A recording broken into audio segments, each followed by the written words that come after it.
arrival was almost unspeakable. We are all evil in some form or another. I'm not guilty. The dead won't bother you. It's the living you gotta worry about. If I couldn't keep them there with me whole, at least I felt that I could keep their skeletons. Well, hello there. Welcome to the Bad Taste Crimecast. I am Janelle. I'm Vicky. And we're here to bring you something amazing to keep your mind off of reality. Yes. We are coming to you once again from our respective homes. We're still in COVID lockdown. I mean, it's not really a lockdown anymore, but you know, we're still being safe. We're trying to be safe. I mean, there's only so much you can do when other people don't listen. So yeah, right. If this is your first time listening, a special hello to you. I am pretty excited about today's episode. Should be a good one. Oh, you are? I thought you were going to hate me for picking it. I did. You know what? It's that same cycle that we've talked about before where it's like, man, she picked this really weirdly specific thing, and then it turns out I can find something that is totally fine. Yeah, this topic, I feel there's a lot you could cover. There is, yeah. But first, let's head over to the newsroom.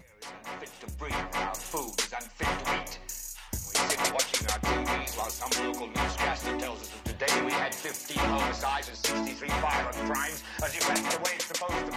We know things are bad, worse than bad. So we are going to start off today with some COVID news, because we haven't done that in a while. That's true. We try to forget about the Black Plague. We do. But this one I found really interesting. It's actually coming to us from Spain. So in Spain, a 38-year-old man has been arrested for using social media to spread misinformation about the COVID-19 crisis. He is classified as a COVID-19 denier. Oh, boy. Which is something I never thought I would have to say, but apparently I do. You really think you weren't going to have to say that? Yeah, I don't know. I was just like, I think as most people do, most people are rational and think this is a real thing. But, every day I'm proven wrong on that front. Becky, you sweet, sweet summer child. You should know better. So he would go onto social media. He was saying that healthcare and the media were misleading, were leading a COVID farce. And he was urging people to attack politicians, saying things like, quote, all of this would be solved with the shot to the back of Pedro Sanchez's head, end quote. And Pedro Sanchez is the Spanish prime minister. Guys, can we stop with the shooting of people, please? Yeah. Or even just the allusion to shooting of people. The man actually went one step further, and he was calling nursing homes, hospitals, football clubs, and the media posing as a public health official to spread false data regarding the COVID pandemic. And if that wasn't enough, he is alleged to have threatened to burn down a local newspaper office and spread slander about the Military Emergencies Unit, which is sort of like Spain's special forces. Mm-hmm. Or armed forces. The charges he's facing include usurpation of public functions, threats, incitement to hatred, and slander against authorities and public officials. It is worth noting that Spain has had one of the highest case rates in Europe, with nearly 440,000 cases and over 29,000 deaths. So they are taking this very seriously, as I think they should, especially for somebody who's very blatantly trying to incite violence and spread misinformation. I'm glad that he has been taken into custody. We'll see what happens with this case. Obviously, he's not been convicted with anything, only charged. But I was like, wow, this is a COVID-19 denier taking it to the extreme on this one. Yeah. So just don't do that, guys, because I feel like you probably face similar charges in the U.S. I don't know. Maybe they've. I don't know. They've been arresting people for perpetrating biological warfare for like coughing. Oh yeah, on. for purposefully. Mm-hmm. Yeah. So we'll see what happens. I don't know if any of these charges will stick when they finally get to court, because this is kind of a new thing as far as charging people that are not I don't want to say not taking it seriously, but almost like, I don't know, doing some weird shit like this. Mm-hmm. Yeah, I don't know if it's necessarily not taking it seriously, but being like, well, it's not going to affect me is more the route that I'm seeing. Yeah. We're going to move on to Netflix and Kill. And in a very rare moment, we are actually going to revisit something that we've talked about previously. If you're a listener to the show, you'll recall this because at the time when it was announced, I was very excited about it. It is a documentary called Class Action Park about a New Jersey water park that opened in 1978 called Action Park. Is this bringing back memories for you, Janelle? Yes, I remember talking about it because I was just flabbergasted that somebody would go to a park that was so not working. Yeah. So the reason we're talking about this again is because it is being released in September on HBO Max, which means I might have to consider getting a subscription to HBO Max just to watch this. I did get one. Did you? And it has more than just HBO on it. It has like Crunchyroll and I think it's AMC or TMC, one of the classic movie channels. So, oh really? I think it's worth it. There's like a whole bunch of stuff on there that's not just HBO. Well, that's good to know because I've been trying to figure out the difference because HBO has all these platforms that they're trying to condense down into one, and it's a whole other thing. But they are releasing it on HBO Max in September. Just a little refresher for those of you who have no idea what I'm talking about. So the documentary Class Action Park, it was made by Seth Porges and Chris Charles Scott. It focuses on a New Jersey water park that opened in 1978 called Action Park. It's most known for a number of injuries and deaths that occurred at the park, forcing its closure in 1996. Former employees remember mostly the violations of labor laws and having to run rides that weren't safe to begin with. In an interesting article that I found from NPR says, quote, according to those who were there, the rides, built without relevant know-how or concern for safety, took out teeth, dislocated shoulders, gashed foreheads, and laid down friction burns all along arms and legs. And of course, there was the death that happened at the water park. 3 people drowned in the wave pool. 1 person was thrown onto some rocks that the park had been asked to remove. And 1 person was electrocuted from falling into some water near some submerged machinery. And of course, the cherry on the sundae is that the liability insurance the owners had purchased was fake. So, of course it was. A whole host of things adding to this crazy story of this insane water park. I am still so looking forward to this. This has been the one thing I've been watching out for months to come out. So I can't wait to jump in. I hope you guys take a look at it and just see how wild this was. Don't jump into the part that's submerged underwater. Yeah. That's so crazy. I know. And it makes me wonder, like, was it a piece of machinery that was supposed to be submerged underwater, or did they just stick electricity in water? There's so many questions I have. It's a new ride called Fake Suicide in a Bathtub. Except you die. My God, that's awful. Oh, living up to the name of the show. Yes. Mm-hmm. Yeah, I just went on a binging of a bunch of, because there's been a few new series that have come out in the past few weeks on Netflix that I've been kind of binging while I've been pretending to do homework for school. Yeah. This is that part of the show where we say content may not be appropriate for all listeners, but actually it's, I mean, in the scheme of things, probably a lighter episode, as we like to say. Yeah. Yeah, I mean, it's as light as it's going to get. It's going to be like Murder Light. Murder Light. Murder Light, like Pedialyte. No. Yeah. Janelle, do you want to tell us what we're talking about today? Sure thing, chicken wing. So I have been doing a lot of research. Again, I just can't stop. Also, it's part of like my new job now. So Yeah. I decided that I wanted to kind of look more into the way that groups kind of handle getting into legislation. So basically like lobbying groups. And I had read a few articles recently about lobbying groups because I watched that maybe it wasn't Netflix, it was HBO, documentary called The Swamp, which is, if you remember when He Who Shall Remain Unnamed was elected, they made the statement about draining the swamp. And so this documentary kind of talks about lobbying and where the money is and where the money goes and how things get through to legislation. Yeah. So one of the organizations in particular that has, or had, I should say, it's not as powerful as it used to be, had a stranglehold on Washington was ALEC, which I think we've mentioned before in a couple other episodes. Yeah. But it is called the American Legislative Exchange Council. And they are a crazy group that we're going to talk a little bit about. And we're going to talk about some crimes that they have committed.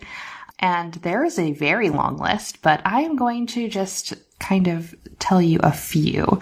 But I highly recommend going and looking into them a little bit more because they have a very, very interesting history. And they work with a lot of people and companies, and it is just a rabbit hole that you could fall into forever. I feel like that's the case with a lot of these lobbying investigations where it's like there's so much like crisscross of things. Yeah. Well, and it's like there's just the number of organizations and people that are involved in these things is so vast that it's really hard to like tell the story in a really concise, straight line way because it just is all over. It really is a rabbit hole when you start looking into it. It is. It very much is. So we're going to start a little bit with the history of ALEC. ALEC was actually founded in 1945 in Chicago as the Conservative Caucus of State Legislators. Now, its original purpose was to, because this is 1945, this is when environmental things kind of started to happen. So their original purpose was to block the EPA and any actions that the EPA started to have. And they were also looking to stop regulation on wages and price controlling. So if you're thinking about, a lot of corporate control and the want to break up monopolies by the government, they were like, no. We want those monopolies. And they didn't want any sort of unionizing or any sort of governmental regulations on like minimum wage. Of course they did. So that's where that was coming from. Yeah. But in 1975, they actually changed their name to be more likable and became registered as a federal nonprofit agency. So they changed it because conservative back in this time period was actually kind of looked on as more of a group of wackadoos, for lack of a better term. Oh my God. So if you were, honestly, some people still really adhere to that today. But if you went by conservative or you alluded to the term conservative, people automatically thought you were insane. So it's so they wanted different to get from away today. from that. Exactly. People now wear it as a badge of honor. But they really, really wanted to get away from that. So they changed their name to ALEC. Now, they also registered as a federal nonprofit agency, which is a key point because if you know anything about nonprofit organizations, they get a little bit of leeway. So this is what is going to kind of help aid them with the criminal acts that they will commit. So by 2011, the number of ALEC legislative members had reached 2,000. Now, this includes more than 25% of all state legislators nationwide. So they are not just welcoming legislators. They are welcoming corporations into this. So this is a marriage of corporations and state legislators. So just let that sink in for a minute. That sounds like the dream team that nobody wants. Exactly. It sounds just like a money laundering scheme of sorts. No. What? No. Our government never. No. Now, ALEC provides a place for state legislators and private sector members to collaborate, this is their terminology, collaborate on model bills and draft legislation that members may customize and introduce for debate in their own state legislators. So they're acting as basically like a meet and greet group where they can kind of like cross promote and get together to discuss what would be great legislation. Now, there are some key players in this game, and ALEC is involved with a lot of high-profile groups. Some of them aren't there anymore, but also some of them are there under a different name or guise, so keep that in mind as well. Some of their key players are none other than Koch Industries. That does not surprise me in the least. I know. They were the number one guys. Walmart, Google, eBay, Microsoft, Facebook, McDonald's, Coca-Cola, Kraft Foods, Procter & Gamble, the Bill Gates Foundation, Amazon, and Blue Cross and Blue Shield. That's just a small handful. Wow. So they often hold these very large conferences and invite the members and some non-members to mix and mingle, basically over the slow destruction of American democracy. But, you know, righteous causes, of course. Yeah, of course. So I'm just going to name a couple of legislation issues that they have looked at, and then I'm going to deep dive into a few of them and tell you about some horrendous cases that they were involved in. So, in the beginnings of ALEC, they really pushed anti-LGBTQ laws, especially in the 80s. Specifically in 1985, ALEC published a memo that opposed the current homosexual movement. That's in quotes. That is their direct quote. Oh my God. And they said that homosexuality is a conscious choice and that pedophilia was rampant. And this is another quote. One or more dominant practice within the homosexual world is pedophilia, is what they said. Wow. If you remember the 80s, if you remember Ronald Reagan, that's not an uncommon thing, but they kind of helped to push the government to not act during the AIDS crisis. Yeah. Big time. So out of the gate here already killing people. Yeah. There's actually, if you want to know more about that, there's a great episode of Behind the Bastards on how Nancy Reagan kind of helped to really stifle the AIDS movement. And I mean, the Reagans were not great for the LGBT community at all. They weren't great for anybody, okay? No. No. There is a wonderful punk band called Reagan SS that you should listen to. Oh, nice. And it is all about Ronald Reagan, the 80s, and how it's full of white supremacists who are trying to murder everyone. Oh my God. You could get so much material out of that. Yeah. There's also Reagan Youth. I mean, honestly, there are just so many punk bands that have association with how much they despise Ronald Reagan. Yeah. So they are also very interested in privatizing schools and voucher systems. So they have done a lot of legislation about that. They're also very into voter ID laws. And we all know how horrible voter ID laws are. Yeah. They also have assisted with laws allowing energy companies to withhold information from the public. This is specifically regarding fracking and drinking water, which we've talked about a little bit, but the issues in South and North Dakota, specifically with all of these organizations who have been fracking and contaminating all of the drinking water, specifically in reservations and specifically hurting indigenous peoples. I know recently there was a great win about getting a fracking company kicked out of South Dakota. Yeah. So I hope there's more of that on the way, but they were very much involved in legislation that allowed fracking companies not to fully disclose information about what was happening to things coming out of their plant and going into the earth. So. Gotcha.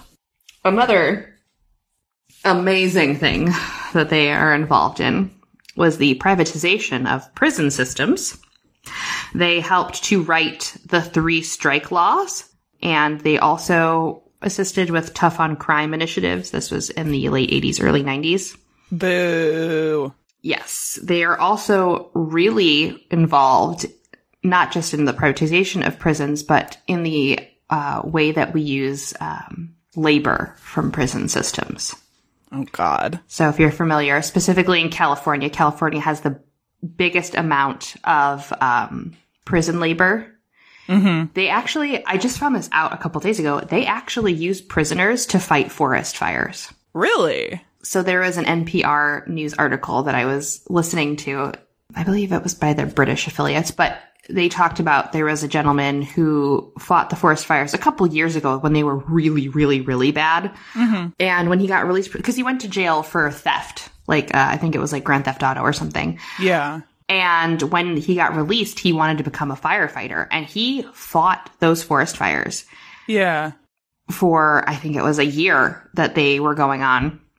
When he got released, he could not become a firefighter because he had a criminal record, even though he had extensive training and was on the job.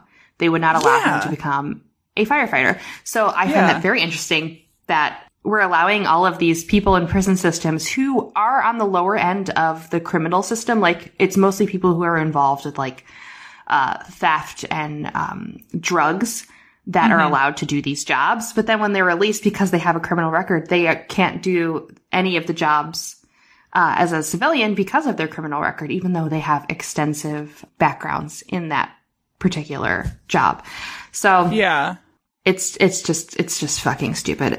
There's no like, it's almost like it's a prison industrial complex or something. Almost. I do remember hearing that story and finding that really weird, because one of the issues that people who are coming out of prison have is finding employment. And while some programs have gotten a lot better at helping people with criminal convictions on their record find employment, something like that, which seems so very obvious. I mean, you wouldn't have to do necessarily, I mean, maybe you would, but there's some extra schooling and training and stuff to become a firefighter, but you would already have like a step up having done that while you were in jail. I don't know why you wouldn't give those people an opportunity, especially if you think that prison reforms people as much as it should. Yeah. To come out and work in like a fire department. But you know, also, maybe that's I'm such a dangerous crazy. job.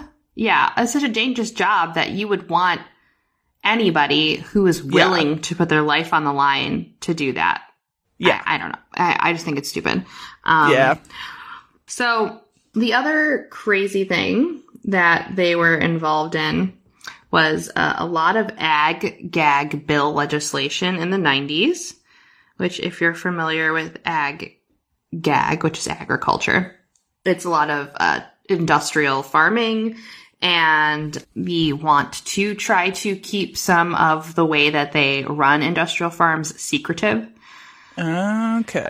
This also goes along with people who go undercover in industrial farms and record. Yeah. Animal abuse and mistreatment and all of that fun stuff that happens regularly with industrial farming. Okay. It's fucked.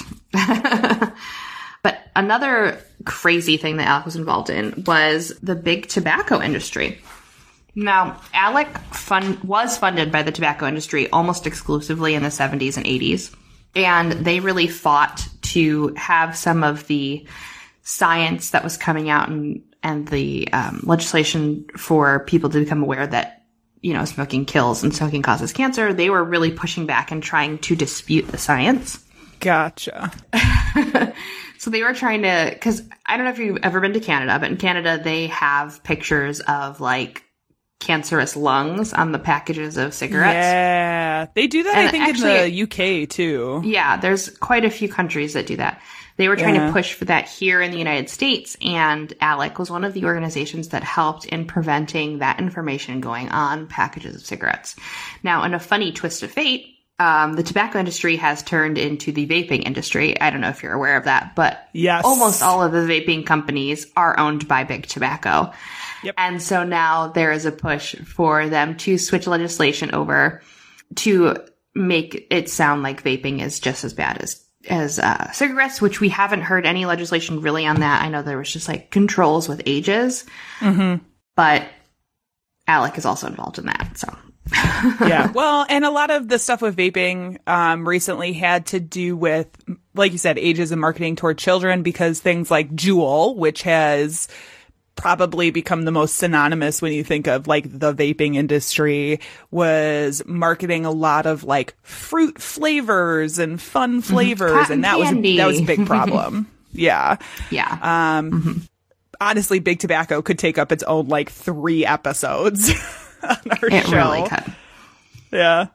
And another funny thing that was kind of a weird twist of fate is, so initially that Alec was involved in a lot of legislation to block EPA and to block all kinds of, environmental protection.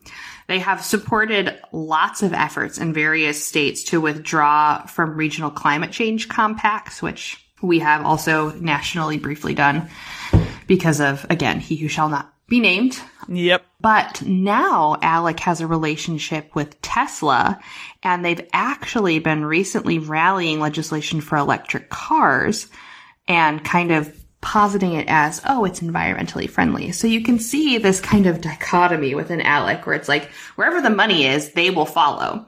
So they're simultaneously trying to promote legislation to help Tesla to get electric cars and green energy cars going, but also in that exact same breath are trying to get states to withdraw from climate change compacts. So it's like 2 different sides of the same coin. Oh, yeah. But and this is so wherever money common, is getting tossed. Yeah. is where so they'll common go. in federal lobbying. So I wanted to cover 2 larger legislative issues that Alec has been involved with. One of them everyone should be very familiar with. It involves the NRA. And the other one involves Koch Industries. So these are the 2 largest organizations that have been involved with Alec. And they have pumped the most money into this legislative group. So I kind of wanted to talk about the cases that involved them. Now, I'm sure you are very, very familiar with the murder of Trayvon Martin and the whole entire debate about stand your ground laws. But are you aware that it was backed by Alec in conjunction with several state legislators and the NRA? I was not. So, on February 26, 2012, the murder of Trayvon Martin led to increased public attention on stand your ground gun laws, which opened the door to an investigation involving Alec and its nefarious ways. Groups like Color of Change and Common Cause started to rain down on Alec, which I don't know if you're familiar with these groups, but Color of Change is a civil rights organization out of California. They have designed kind of campaigns that were very powerful to sort of end practices that unfairly hold Black people back and champion solutions that move everyone forward. Okay. So they're a social justice organization. Yeah. They started in 2005 after the Hurricane Katrina disaster because of, if you were alive during Katrina, you know that there was a lot of problems down there involving the police, involving FEMA not funding, involving letting people sit on their roof and basically die. It was a horrible, horrible disaster. Oh, yeah. So they started after that hurricane, and they have just been continuing to move forward to try to help Black people. The other organization is called Common Cause, which is a Washington watchdog group that the organization has this tagline called Holding Power Accountable. And their mission statement is to uphold the core values of American democracy. We work to create open, honest, and accountable government that serves the public interest, promotes equal rights, opportunity, and representation for all, and empower all people to make their voices heard in the political process. So these 2 groups simultaneously were coming, like they went in and they were looking at all of the states who passed stand your ground laws or something to that effect. And they looked at the legislation and they realized that the legislation and the wording were almost identical across the board. So they were like, why are all of these groups using this exact same legislation? And they found out that it was from ALEC. And when they dove deeper, they found out that it was written in coordination with the NRA. Oh, geez. Yes. So in 2005, ALEC was able to assist in getting stand your ground laws passed in 30 states. Now, the law states that a person can use deadly force when they reasonably believe that they are in danger from threat of death, serious bodily harm, kidnapping, rape, or robbery, and then in quotations, or some other serious crimes, which it's limited in some areas, but there are some states who allow stand your ground laws for really inane things. Yeah. Now, yeah, Florida. We're looking at you. Now, the legislation on that sounded pretty logical until you got to the last little bit about robbery. The question about whether or not robbery or intent to commit robbery warrants death. Now, I say no. Yeah, I agree. That's just my personal belief. If somebody's trying to steal my shit or whatever, if they're trying to cause me harm or my sweet little baby wiener dog, then my tune is changed. Yeah, I will also say, too, that I feel like stand your ground laws have the same standard of fear of danger as police shootings do, which is very low. I mean, it's a very low bar to say I felt my life was in danger, and so I shot this person, and that's not a great excuse. And it's very easy to say, yeah, I felt like I was in danger for a very small infraction. So not a fan. Yeah, and we've covered a lot of cases where people claimed self-defense, and we have covered a few that have kind of invoked the stand your ground law, so to speak. But when it comes down to it, a lot of the people who are involved in the court cases with stand your ground laws are people who are carrying guns or rifles on a regular basis. And I feel like, especially with the Trayvon Martin case, that particular person and a few other people in more recent news, they wanted to use their gun, and they just wanted an excuse to use their gun. Oh, yeah. So, I mean, yes, if you are actually being attacked, I feel like you have the right to defend yourself. But there is a line that is drawn whether you have intent to be malicious or not.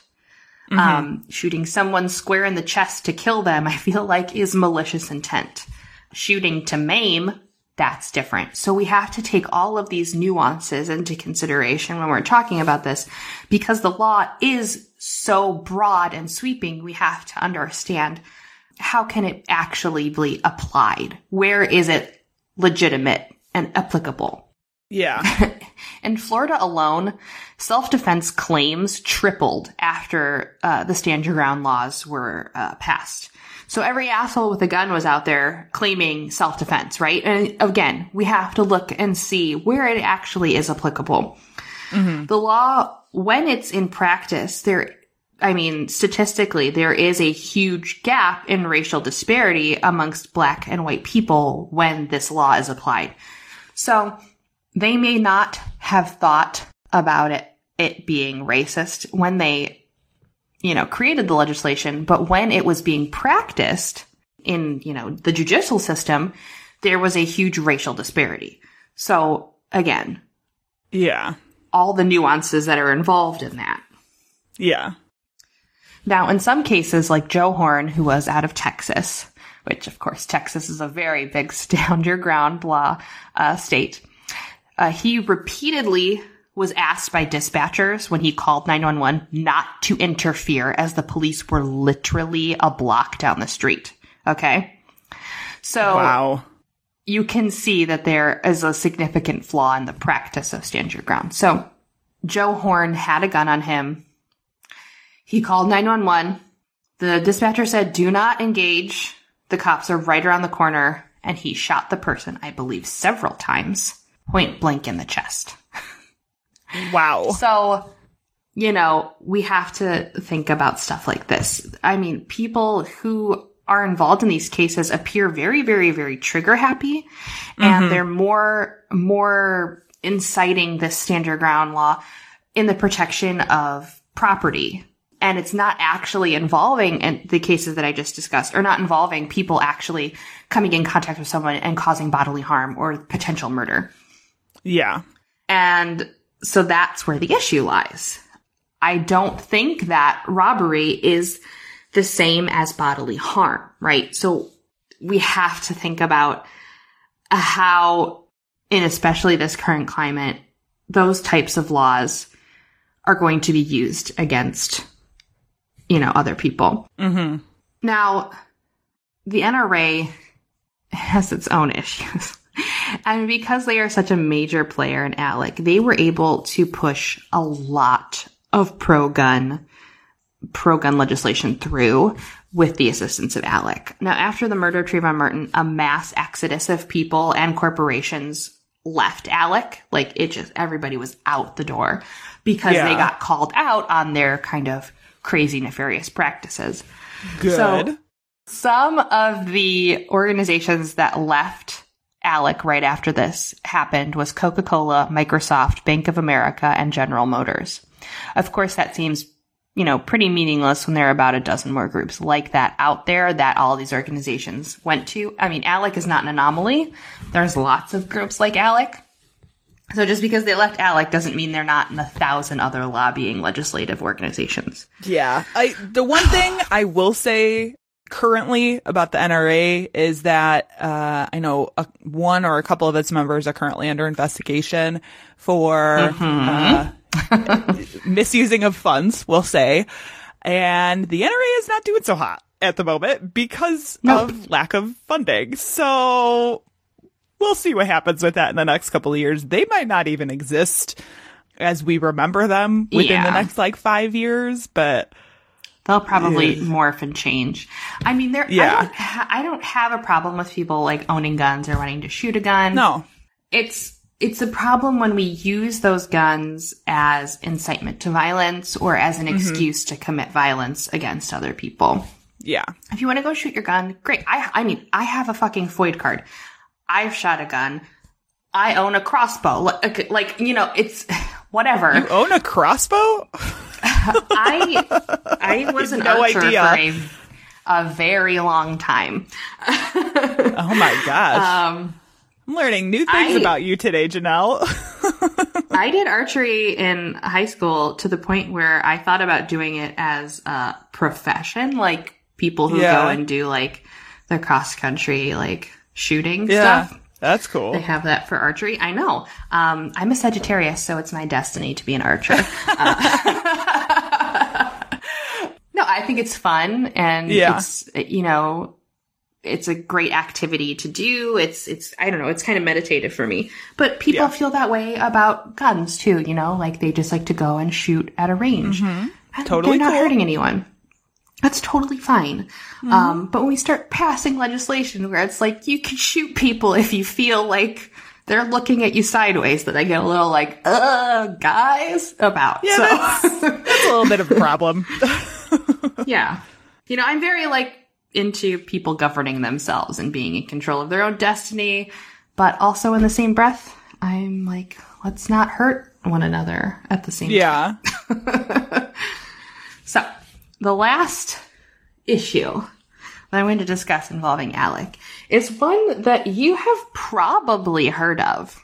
I think one of the biggest fuck you legislations that ALEC has ever backed thus far is the fight for asbestos. Okay. Yeah, you heard me. They're fighting for asbestos. Seems like a weird thing. So ALEC has promoted a model bill that limits liability for parent companies that acquire subsidiaries responsible for asbestos-related injuries. So if you're a big group, I don't know, Koch Industries maybe, that buys a little tiny guy, maybe Georgia Pacific Bestwall, and then suddenly there are claims of unsafe working environments and sickness due to asbestos exposure, the large parent company a la Koch Industries could be totally protected. Oh my god. Okay. So this stupid ass shenanigans started pretty recently, actually, in 2015. Okay. Because we still have asbestos everywhere. Yeah. Now, I mean, I don't know if you're not familiar or if you've never seen those gut-wrenching commercials about mesothelioma.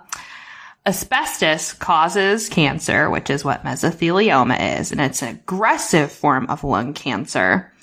And it is caused by the inhalation of asbestos. Now, asbestos is a very, very, very fine silica particulate that you cannot see. It gets kicked up into a dust, and you inhale this dust, and it scars your lungs by cutting it. Little tiny cuts into your lungs. So when you inhale this asbestos, it's just chippy chopping you up from the inside. Ooh. Now, asbestos is used, or was used, I think there's a little bit of use still, but not a whole lot, in houses and cars because it is a form of fire-resistant sort of, you know, foaming or whatever. Mm-hmm. I guess it's kind of a hard foam. I have a wee bit of asbestos in my house. It's in the basement. It's around one pipe. Yeah. So most of the victims that have or will get mesothelioma are public servants, veterans, firefighters, and teachers who are exposed to asbestos in old schools. Yeah. When you were talking about, honestly, the first thing that I thought of when you said asbestos is our old high school, because there's definitely still asbestos in there. And I think... Oh, you mean the one that they turned into the middle school now? Yes, it's currently our town's middle school. That also has a nuclear fallout shelter? Yep. Which I still love. Yeah. But part of the thing with asbestos is it's honestly a lot of the time safer to not remove it because of all of the particles that are released. And I think the cost of having the specialty people come out with all of the hazmat suits and all the protections that are necessary is way higher than and way more dangerous than just leaving it up, which is why we still see it in a lot of places. Yeah. So I consulted with someone when we moved into our house because it literally is like maybe an 1.5 inch strip of asbestos foam around the seam of a pipe in our basement in the far back corner. And I consulted with someone and I was like, so what should we do? Should we cover it? Should we leave it? Should we have it removed? They were like, you can cover it if you want, but just like, that's it. Like, don't touch it again. The more you touch it, the more it kicks up dust. And it's in a part of the basement where nobody goes. It's not attached to anything. It's not by a ventilation system. It's like isolated. So it's not that big of a deal. But if you're thinking about people like, again, our school, the basement was filled with asbestos. I'm sure the ceiling in the very, very upper part of the school is filled with asbestos. It's an insulator. If it's near ventilation systems and, you know, people are moving around, it's going to kick up dust and there's going to be asbestos everywhere. But it really affects people who are in jobs that don't pay that much. Like you're thinking of firefighters and teachers and veterans who are, you know, all already not paid well. And now they're getting lung cancer and they want to make sure that their families are taken care of when they die. And so they sue the people who, you know, forced them to work in and around asbestos. And now they can't get any money because Coke Industries. So Coke argued that Bestwall was only a minor user of asbestos, but construction workers were exposed to multiple sources of asbestos while they were working. And since many of the responsible parties no longer exist, victims' lawyers are forced to sue more than one company. So Coke was spending $160 million a year defending this subsidiary against asbestos lawsuits. So, of course, they want to pass legislation that would limit the amount of, you know, times or people that a victim could sue for, you know, this kind of malpractice, so to speak. So Coke could have done something smart by setting up a trust fund from the beginning when it acquired Bestwall so that it would automatically be able to pay out victims with that money. But instead of doing that, instead of just setting up a trust fund from which they can draw money from, they decided to fight every single lawsuit individually, which is why they were spending $160 million a year. It wasn't a smart practice to begin with. If they would have just taken the hit initially by sending up the trust fund, all of this could have been avoided. So while they are fighting every single lawsuit, in the same time, they slowly began putting Bestwall into bankruptcy.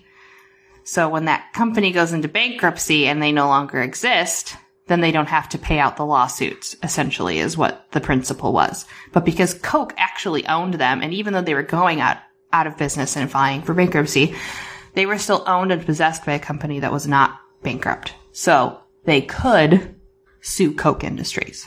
Okay. So that's where they were like, we need to stop this legislation. Because the company Bestwall was the one who was poisoning them, right? But if Bestwall files for bankruptcy, they no longer exist as a company. However, when you're a subsidiary of a larger company, you're still technically owned, even if you file for bankruptcy. You're still owned. Coke Industries still bought Bestwall. They still own Bestwall, even if that company went file for bankruptcy. So all of these people who worked for Bestwall decided they were going to try to sue Coke. This is why they decided that legislation against this should be created. In case people weren't listening.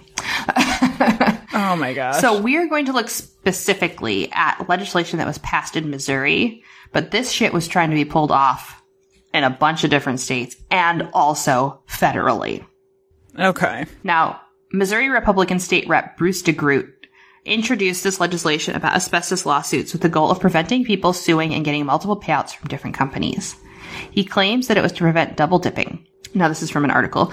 DeGroot is an attorney for an insurance defense firm which represents dozens of insurers who have clients that are companies responsible for mesothelioma-related claims. One of the firm's clients is Nationwide Insurance. Nationwide, which is also a part of ALEC, was openly backing this bill in Missouri. Here's a quote. The Asbestos Transparency Act, which was passed in Missouri, bears a striking similarity to ALEC's Asbestos Claims Transparency Act because it was, in fact, drafted by partnering companies. When DeGroot introduced the bill onto the floor, there was some emotional exchanges amongst reps, and I wanted to cite this exchange because I think it's really important to frame it. When people are assisting with these legislations, they're thinking about dollars and cents, and they're not thinking about people. Yeah. And I feel like this exchange really gets to the crux of the problem with legislations backed by companies and when we think of people as dollar signs. The first legislator to speak was Republican Representative Steve Cookson, who was suffering from liver cancer. I have been up here for 8 years, and most bills that we talk about are about protecting somebody's money. This bill is designed to protect out-of-state companies and insurance companies. Cookson went on to say that in the past, he had been supportive of some tort reform bills. I reflect back now, and I have a personal situation going on right here. I think a lot more about life and death. I would ask you, did you ever contemplate the way you want to die? He asked of DeGroot. Well, that's a bit personal, responded DeGroot with a nervous laugh. Well, so do you want to die a slow death where you lay in bed and suffocate to death? Asked Cookson. DeGroot responded, I would not like that, no. Cookson went on to say that for the time he had left in legislature, he wanted to make sure he was on the side of those laying in the hospital for a long, long time suffering, surrounded by their families. I can't bring myself to be in support of anything that would compromise a person's ability to be made whole, and their family to be made whole, because they had to leave this world in a horrible fashion in an abbreviated time that they would have been expected to live. This bill would make it so that many victims would never see their day in court. Now, when I read that the first time, I almost started crying. Yeah. Because this man is dying of cancer. And he realizes, he's able to provide for his family in his death. But these people, again, like we stated, are people who aren't making a lot of money and who have jobs that are not, great with insurance, and they are afraid for their family. They're afraid, and they want to make sure that they're taken care of. Yeah. All of these bills are protecting corporations, and they don't give a shit about people. Always. That's always what it is. So ALEC does not disclose its members list nor the origins of its model bills, and they also claim to hold completely open meetings. And I wanted to bring this up because this is exactly why we have problems with legislation and bills and this sort of secret, backhanded dealings and closed-door bullshit. Now, they claim that they've been holding open meetings since 2003, but they have actually had more closed-door meetings than the former. In 2013, the Washington Post columnist Dana Milbank was turned away from the ALEC Annual Policy Summit and told that the subcommittee meetings and task force meetings were closed-door, which they're not. So they pretty much have about zero transparency when it comes to drafting their legislative agendas, which, again, so they're a nonprofit, and if you know anything about a nonprofit or have ever worked with a nonprofit, you know that they absolutely cannot do that. Very few items are allowed to be closed-door meetings. Generally, it's financial bids and employment discussions. Mm-hmm. But in the end, everything is audited and made public record because those organizations are tax-free and rely on government help and public generosity. So you can look up your favorite or local nonprofit organization or a museum, and you will be able to find who works there, what their job is, what their operating costs are, how much each person makes, because they are a nonprofit and they have to disclose that information. Now, this is a major issue with nonprofit groups like ALEC because it's very clear that they are profiting from their agendas. They are extremely criminal. I would like to end my little tidbit with saying that if you have ever seen or heard of a legislation going on and you're like, that doesn't seem right, that seems strange, look into it. Figure out who is proposing that bill, why is it going to your state legislative floor or federally, and really see just how many corporations and how many legislative bodies like ALEC are actually pulling the strings. It's an election year, and I know that information is super duper hard to sift through right now, but I really want to make sure that people take the time to actually fully investigate the people that they're voting for and make sure that you don't just look at the quick facts list of what their policies are, but also look with who they worked with, what their jobs are, and look into their policies deeper so that you know that when you're electing somebody, they might be in the back pocket of ALEC. They might be working for a lobbying group that is not up to par or kosher. Just do your due diligence. Make sure that we're putting people in place that are going to play fair and that aren't just doing it for extra cash. Amen, sister. But that is ALEC. That's ALEC, and boy howdy. Crazy. Ugh, I feel gross after listening to that. I know. Ugh, everything is gross.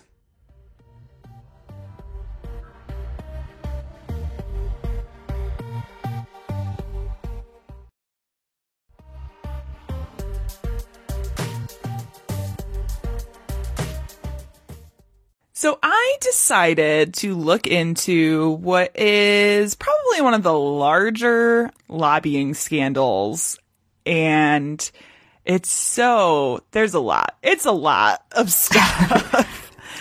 But I'm going to be looking at Jack Abramoff and the Indian lobbying scandal. Oh. Now, before I start, there's a couple things I want to say. First of all, like I said, this whole thing is a huge story that is condensed down into half of a podcast episode. So there's going to be stuff that is not included that was happening simultaneously with other lobbying efforts. And Jack Abramoff himself has a very rich history in lobbying. So if you want to look at any additional information, I really encourage you to do so. But I had to kind of pull the main points because, like we said in the beginning, this kind of stuff is a rabbit hole and it's really easy to get off track one way or another. The other thing I want to say is the use of the term Indian versus indigenous is used quite a bit because this actually happened between the early 90s to the early 2000s. So that's kind of the terminology that they used then. Yeah, I mean, there are still some indigenous groups that are okay with using the terminology Indian and Native American. Just check with your local natives to figure out what the best practice is. Yes. I just wanted to throw that out there because when we do these things, especially if they're from the past, I tend to just write what is in my research, because that is how it happened. So just wanted to put that out there as a little preface to this whole thing. So let's start with a very light background on Jack Abramoff. So some big career milestones include being the national chairman of the College Republican National Committee from 1981 to 1985. He was a founding member of the International Freedom Foundation, which was a self-described anti-communist organization who allegedly received financial backing from apartheid South Africa, which is just kind of like, what? Abramoff also served on the board of directors for the National Center for Public Policy Research, which is a conservative think tank. And as far as his lobbying career goes, he was top lobbyist for Preston Gates and Ellis from 1994 to 2001, and later for Greenberg Traurig until March 2004. Now, as I said, this is a very brief history that only includes a few organizations that Abramoff was involved in, but I really cannot understate how many more organizations and foundations and think tanks and everything that he was involved in. It's crazy the amount of pots he had his hands in. Now, while he had been working in lobbying for a while, Abramoff didn't start working in the field of tribal lobbying until later in the 1990s, while he was employed by Preston Gates and Ellis, who was based in Seattle. Now, tribal lobbying is not a new phenomenon. Any group that has any sort of like political interest will eventually hire lobbyists if they can afford it, because that is typically the way things get done or passed in state and local governments.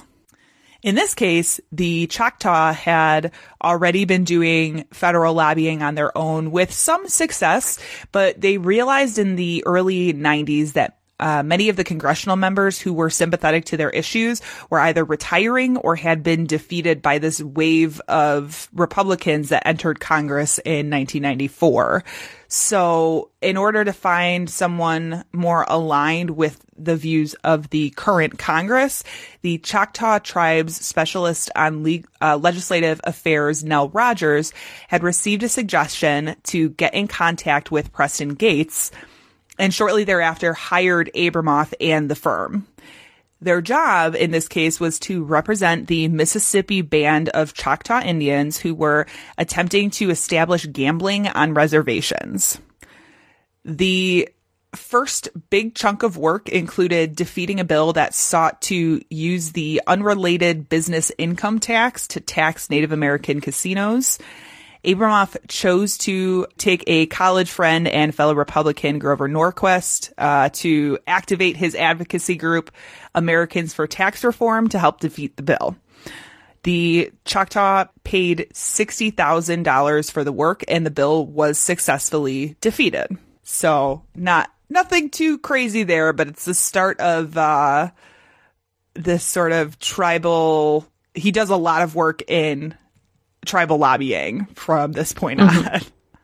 In the late 90s, another bill came up in Alabama state that would allow casino-style gaming at dog racing tracks, which is something that would provide more competition for the Choctaw casino business.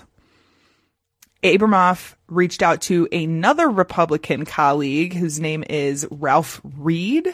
Now, Reed was also a lobbyist and political consultant, but really his sort of wheelhouse was the Christian section of the population. He also had his own firm called Century Strategies, which he offered up to perform some services for Abramoff. For this, he was asking for a $20,000 a month retainer.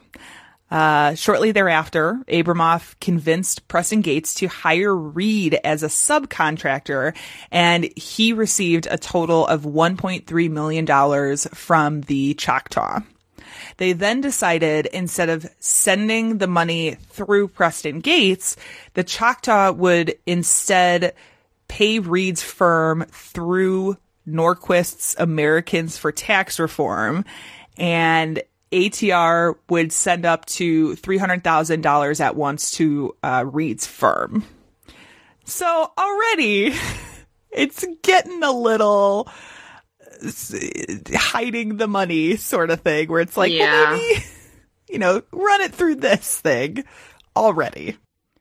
In the early 2000s, when Abramoff moved from Preston Gates to Greenberg Traurig, he took the opportunity to sort of like assemble this dream team, most of which was made up of former congressional staffers and aides, along with lobbyists that he had brought over from Preston Gates. Now, one of these former aides was Tony Rudy, who served as chief of staff to Tom DeLay, who was the Republican representative from Texas. And honestly, if you get a moment, look into Tom DeLay, because he had his own scandals and things, not including this.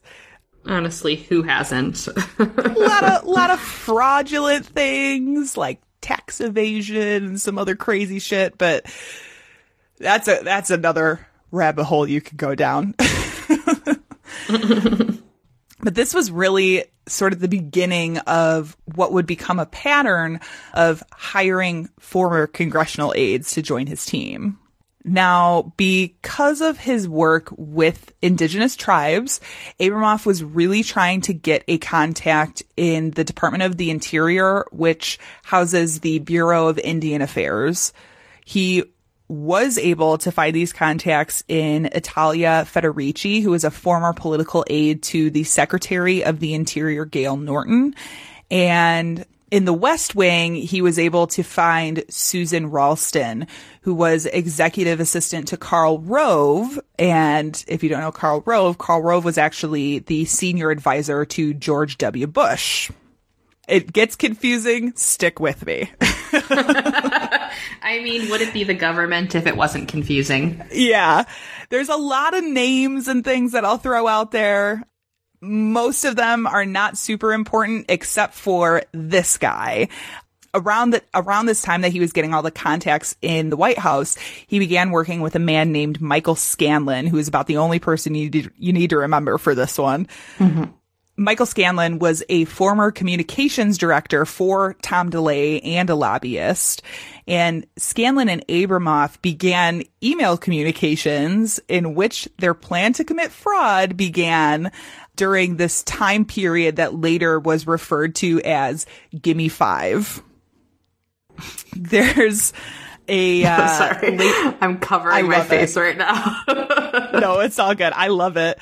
Gimme 5 is a great name for like a fraud investigation. It really is. Once he had finished his career as a communications director, Scanlon decided to set up his own public affairs consulting firm called Campaign Capital Strategies. He then reached out to Abramoff for help expanding his client base. The plan was to increase it at least $3 million per year, and then using his connections within the public affairs space, Scanlon was intending to sell the company for 3 times the price and then split the profit with Abramoff. And all of this is documented via email, which I'm like, again, documenting your crimes. Let's just not do that. Wait, I shouldn't be detailing in a journal everything I've ever done wrong. Especially in this digital age where it's really hard to delete things that you want to delete. Just guys, the internet is forever. So unless you're like a mastermind hacker, which I mean 0.5 of us are, it's going to be there. It's going to be there always. Mm-hmm. Mm-hmm. All those embarrassing MySpace pictures still exist, guys.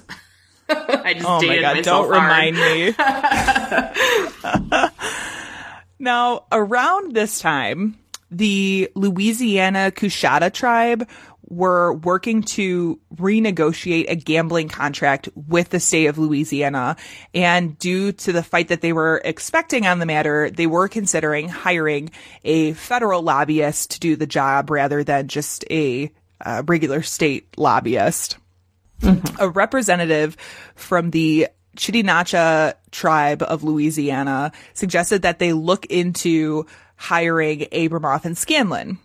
So the two of them went and they made a pitch to the tribal council claiming that they could get things passed through the legislature and flaunted their ties to people within the Department of Interior. They also suggested that maybe participating in the delay golf tournament and making lists of suggested contributions might help them gain access to politicians and get a little name recognition. You know, Of course. the normal stuff. While the tribal council didn't really understand what the relationship between Abramoff and Scanlon was, they decided to hire and pay the men separately. They agreed to place Abramoff on a retainer of $125,000 a month plus expenses and hire Scanlon's firm for $535,000 for their initial work. This seemed to work out for them because in July 2001, Louisiana Governor Mike Foster approved the new gambling compact. Later in 2001, Abramoff was able to convince leaders in the Louisiana Coushatta that Texas state was about to pass a law that allowed some forms of gambling, which to them would make a difference because their casinos attracted a lot of business from the eastern part of Texas, and a related but competing tribe, the Alabama Coushatta, were seeking to build a casino in the eastern part of the state. So it's all about these gambling laws that happen in other states. They do tend to relate to where the casinos are located. If you pull your business from another state, if you have competing tribes trying to build casinos on other land, that's all going to affect your business. I will also say, I don't believe that Texas at the time was that close to passing a law that allowed this type of gambling stuff. It was kind of a setup a little bit. But like you said earlier, they follow the money. Abramoff and Scanlon, because of this, were able to get nearly $4 million in additional fees that were supposed to go to grassroots efforts to kind of oppose this bill. But instead, Scanlon insisted $1 million be routed through Greenberg Traurig. Abramoff and Scanlon, they had actually planned to do this in order to make them, like, they wanted to make the firm look better on paper. They talk about keeping the firm in the top 10 lobbying firms for the year. So they just wanted to make the firm look better. But both the tribe and the firm were deceived when the money was actually redirected as a donation to the Capital Athletic Foundation. And this foundation was started by someone you might have been able to guess, Jack Abramoff. Oh. Yeah. They then suggested that the Coushatta reached out to Christian evangelical conservatives by supporting Ralph Reed, which the trial complied with. Now, Reed was paid with money that first went to Southern underwriters, who then made payments to the American International Center, which was a shell corporation run by Scanlon. Very, Of course. yeah. And what they all didn't know is that Abramoff and Scanlon were skimming millions of dollars off the top of all of this money. Really? They didn't know that? Well, they said they didn't know. I don't buy it. There are a few other instances of Abramoff and Scanlon pitting tribes against each other, dramatically padding billable hours in order to receive more money and skimming money off the top. But it will honestly get far more confusing and crazy if I were to include everything. if you want to learn more about the ins and outs of this case and some of that, like, more crazy stuff, I really suggest you watch the 2010 documentary Casino Jack and the United States of Money. It really delves into Abramoff's past and his career in lobbying. Very good. But at the end of the day, what you need to know about this scandal is that lobbyist Jack Abramoff, Ralph E. Reed Jr., Grover Norquist, and Michael Scanlon charged tribes an estimated $85 million in fees, dramatically overbilled their clients, secretly split the profits, and secretly lobbied against their own clients in order to get more money for lobbying services, which I'm just like, it is the definition of playing both sides. It really is. Which to me is just insane. I mean, I guess if you're all about making more money, that would make sense, but it just seems so ethically wrong. Yep. Now, this, of course, resulted in both a federal and congressional investigation. There's going to be links to the congressional hearing documents in the show notes if you want to take a look at them. But the convictions for Abramoff and Scanlon are as follows.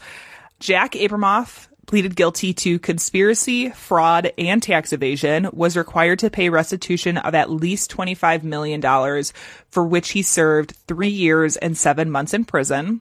He also owed the IRS $1.7 million in taxes.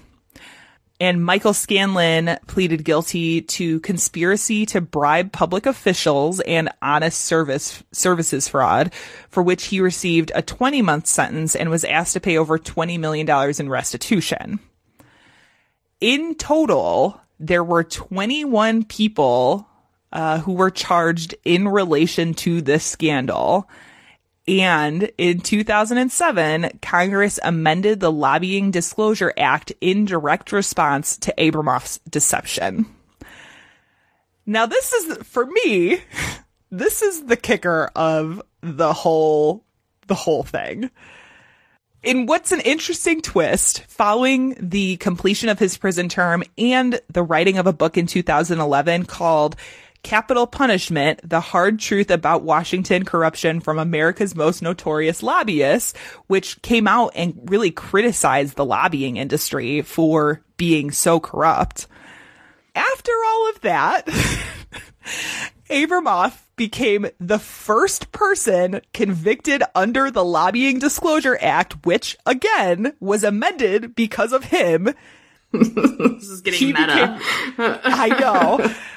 He became the first person convicted under the Lobbying Disclosure Act. And in June of 2020, June of this year, he pleaded guilty to lobbying violations and criminal conspiracy for working to change federal law on behalf of the marijuana industry without registering as a lobbyist.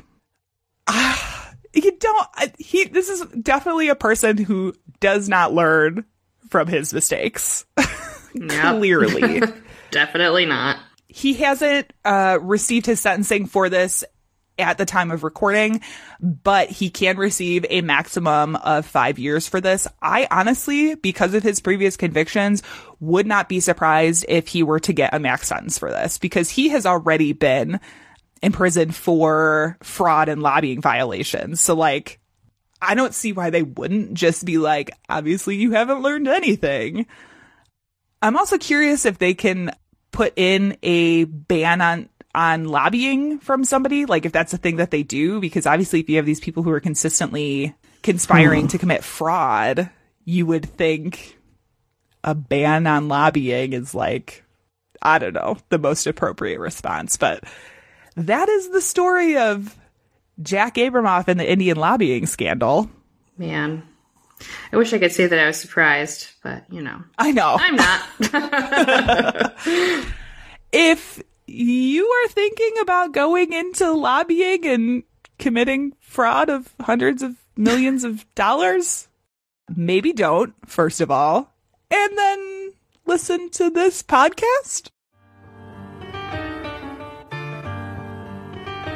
it's Erin. And this is Jordan. Each week, we dig up the facts on fascinating felonies And mesmerizing misdemeanors. Join us as we prove that you don't have to know too much about the legal system to be crazy for a good true crime story. Subscribe to Crime Crazy on iTunes or your favorite podcast app. And visit us at crimecrazypodcast.com. He doesn't even go here.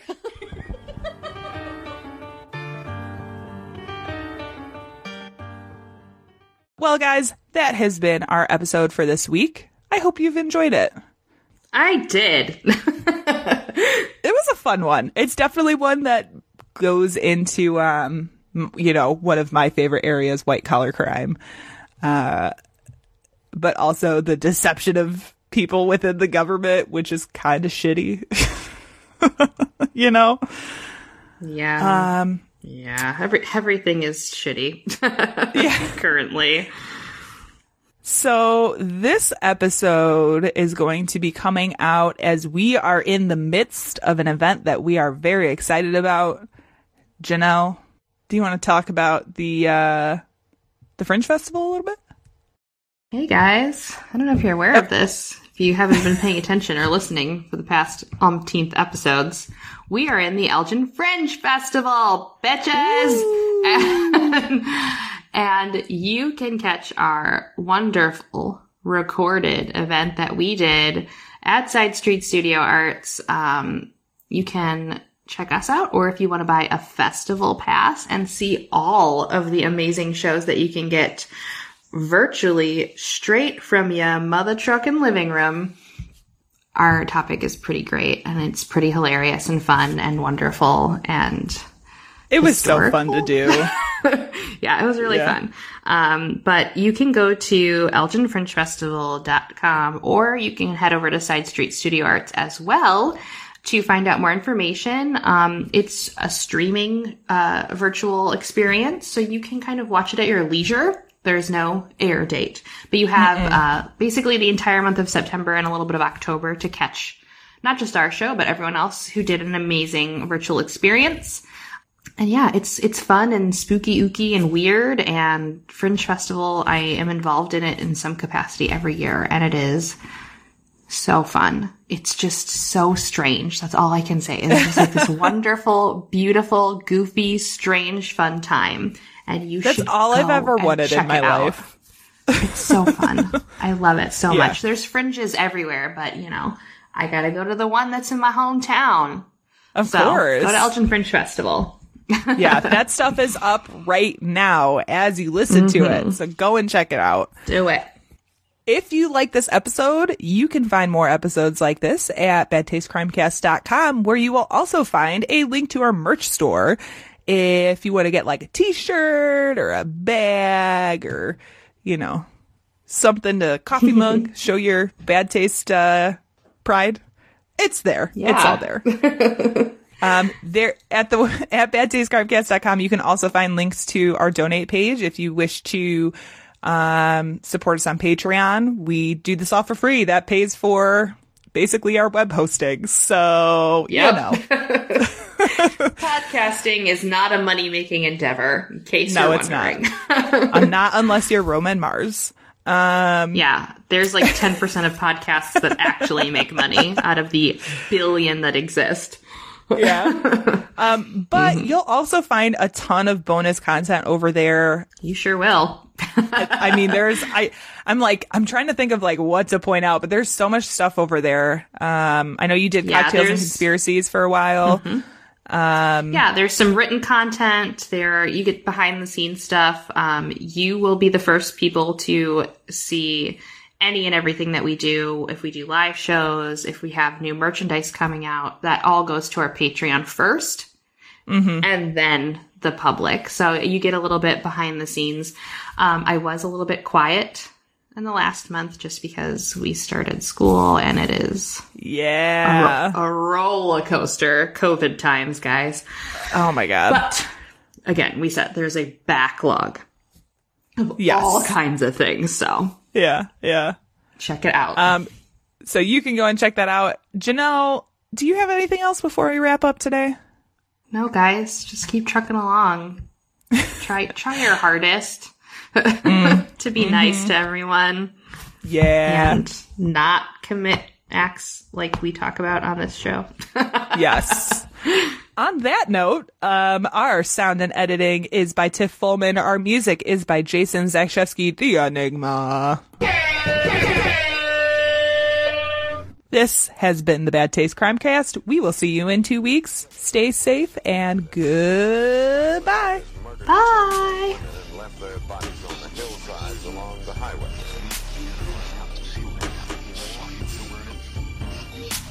It was as if a wave of evil washed over this town.